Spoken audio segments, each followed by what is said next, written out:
अभी देखो एक हमारे व्यूअर है यहाँ पे, उन्होंने कमेंट किया है ऐसे फंड सेलेक्ट करना जिसके साथ आप कंफर्टेबल हो, कुछ भी हो जाए 15 year plus plus plus market में टिकना पड़ेगा तभी अच्छा पैसा मिलेगा। अगर आप कंफर्टेबल नहीं हो स्मॉल एंड मिड कैप में तो flexi cap, large cap, multi cap में थोड़ा इन्वेस्ट कर सकते हो। हाँ रिटर्न थोड़ा कम मिलेगा बट 15% भी कम रिटर्न नहीं होता है। 12 लाख को 2 करोड़ बना देगा 20 ईयर्स में।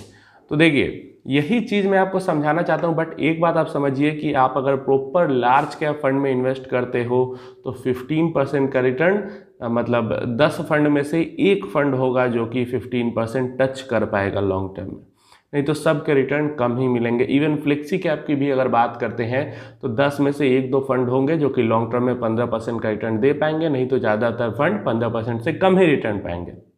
मल्टी कैप एक फंड है, वो 15% तक के रिटर्न्स दे सकते हैं उसमें के फंड्स, क्योंकि वहाँ पे 50% exposure mid cap and small cap का होता है। तो ये चीज़ आपको समझनी होगी। अगर आप प्रॉपर लार्ज कैप में ही इन्वेस्टेड रहते हो, प्रॉपर लार्ज कैप में, तो आपकी assumption 12 to 13%, max to max 14% तक जाएगी, बस वहाँ पे ख़त्म। लेकिन अगर मल्टी कैप में या फिर दूसरे कई सारी कैटेगरी उसमें इन्वेस्ट करते हो तो 15% तक की एजम्पशन ले सकते हो। स्मॉल कैप मिड कैप में उससे ऊपर की भी एजम्पशन ले सकते हो। ये चीज़ आपको समझनी होगी। रिटर्न की एजम्पशन यहाँ पे सही नहीं है, लेकिन जो बातें ये यहाँ पे कह रहे हैं यही बातें मैं आप सब लोगों को समझाना चाहता हूँ शुरू से अभी तक। अगर आप कंफर्टेबल हो, इन्होंने कहा है, मैं आपको कहता हूँ अगर आप वॉलेटिलिटी को झेल सकते हो तो इन्वेस्ट करो स्मॉल कैप में, मिड कैप में, और नहीं झेल सकते तो फ्लेक्सी कैप, लार्ज कैप, ऐसे टाइप ऑफ फंड में इन्वेस्ट करो। रिटर्न में डेफिनेटली बहुत अंतर होगा, थोड़ा अंतर नहीं होगा, बहुत अंतर होगा। जहाँ पे आपको स्मॉल कैप में 18% तक का भी खराब हालात में रिटर्न मिल सकते हैं, वहीं पे आपको लार्ज कैप में 12-13% के रिटर्न मिलेंगे, अच्छे हालात में 14% मिल जाएंगे।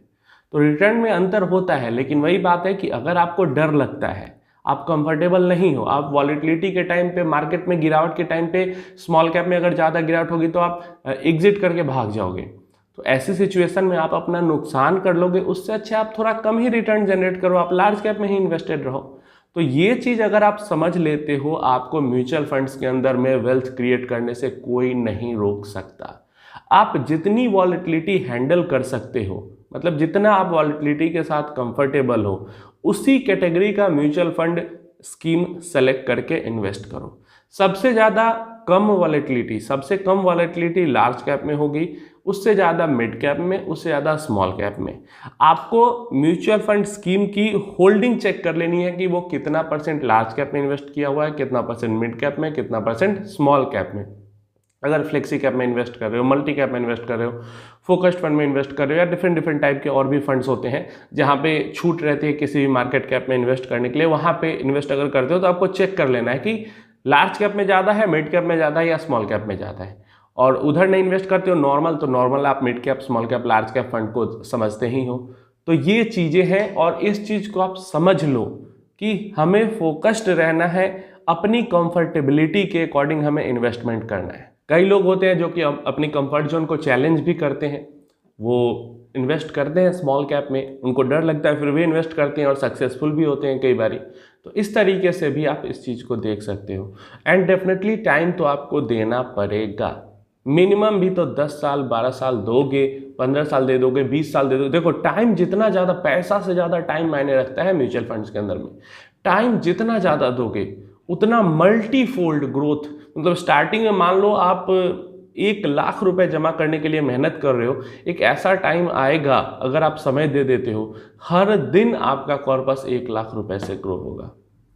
ऐसा टाइम आएगा अगर आप समय दे देते हो म्यूचुअल फंड्स के अंदर में या इक्विटीज़ के अंदर में। तो ये चीज़ें हैं, अपना समझो कि किस कैटेगरी के फंड में आप इन्वेस्ट करके उतनी वॉलेटिलिटी को आप झेल सकते हो, एंड समय आप लेकर चलो। बस ये 2 चीज़ें कर देते हो, ये 2 चीज़ें समझ, जैसे इनको समझ में आ गई, अगर आप लोगों को भी समझ में आ जाती है, सब लोगों को, तुरंत में आप परेशान नहीं होते हो, बहुत ज़्यादा हड़बड़ाते नहीं हो, जल्दबाजी नहीं करते हो, तो आपको वेल्थ क्रिएट करने से यहाँ पे कोई, लिटरली कोई नहीं रोक सकता आपको वेल्थ क्रिएट करने से।